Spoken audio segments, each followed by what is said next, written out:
It was late in the summer of 1837, and the small southern town of Willow Grove sweltered beneath the oppressive heat.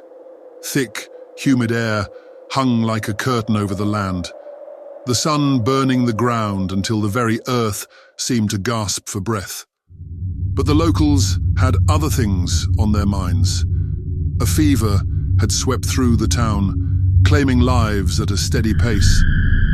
Fear and panic took root as families lost loved ones overnight, and the undertaker worked faster than the doctors.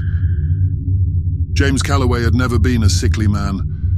In his 30 years, he'd fought off bouts of illness that struck others down. But when the fever found him, it gripped him hard. The delirium came fast, fevers, night sweats, and, finally, a paralyzing stillness. He felt himself drift between life and death for days, his wife Margaret at his side, clutching his cold hand. On the third day of his illness, James slipped into a deep sleep, his breathing shallow and his pulse faint. Margaret called for the town doctor, a man by the name of Dr. Rutledge. After examining James with grave efficiency, the doctor turned to Margaret, pulling her into the hallway.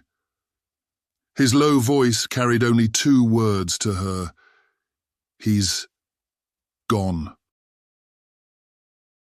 James was buried the next day, laid to rest in the family plot behind the church.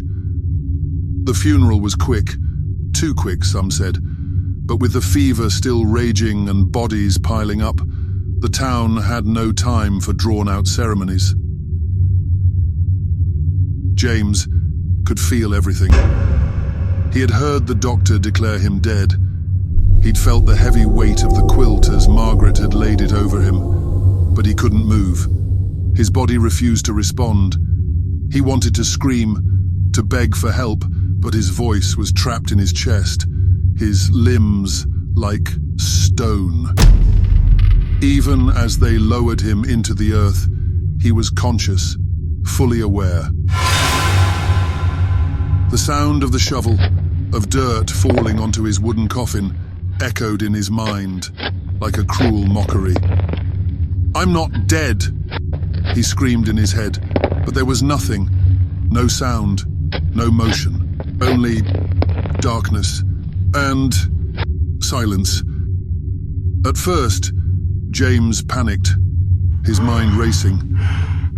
He tried to remember if there had been signs, any hint of life that the doctor might have missed.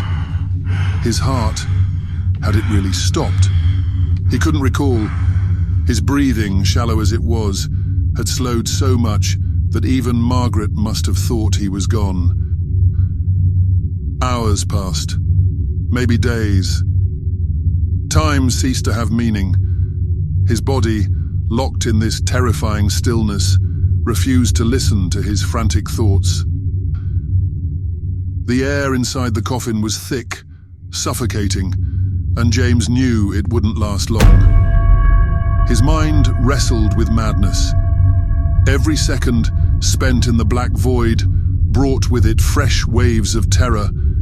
He imagined the weight of the earth above him, thousands of pounds of dirt pressing down on the fragile coffin lid, waiting to cave in at any moment. Suddenly, a memory came to him, cutting through the haze of his terror. He recalled hearing stories about men who had been buried alive, only to be rescued by sheer luck or accident. There had been a rumor that some had woken up in their coffins, clawing desperately at the wood, until someone heard them. But he had heard no such stories in Willow Grove, only warnings about the fever and the speed at which it took its victims. As the hours stretched into eternity, James's panic gave way to a cold, creeping dread. The air grew thinner, his shallow breaths becoming more labored. His chest felt tight, as though invisible hands were squeezing the life from him, inch by inch. And then he heard it. A faint, muffled sound, a scratching, scraping noise. For a moment, He thought he might be imagining it, a trick of his fevered mind. But it grew louder.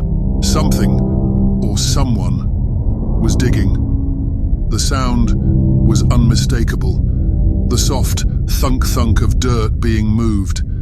James's heart leapt with hope. They're coming for me. But then, just as quickly, his hope turned to terror. The digging wasn't coming from above. It was coming from below.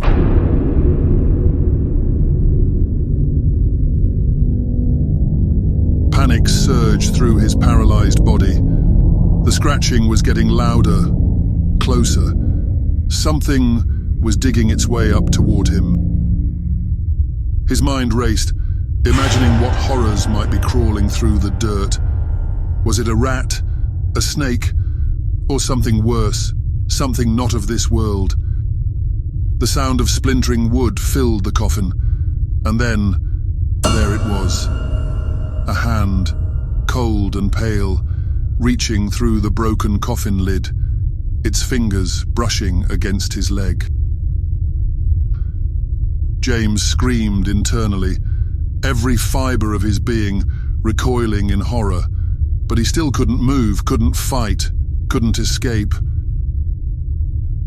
The hand slid farther into the coffin, gripping his leg tightly, and then another hand joined it, pulling itself up from the earth beneath. James's mind shattered under the weight of his fear as a face, gaunt, hollow-eyed and twisted in an unnatural grin, emerged from the shadows. It was a man, one of the fever's earlier victims, now risen from the grave. His mouth opened wide, the stench of decay filling the coffin. You didn't think you'd be alone down here, did you? James's final breath escaped him as the dirt pressed in, sealing them both in the suffocating darkness.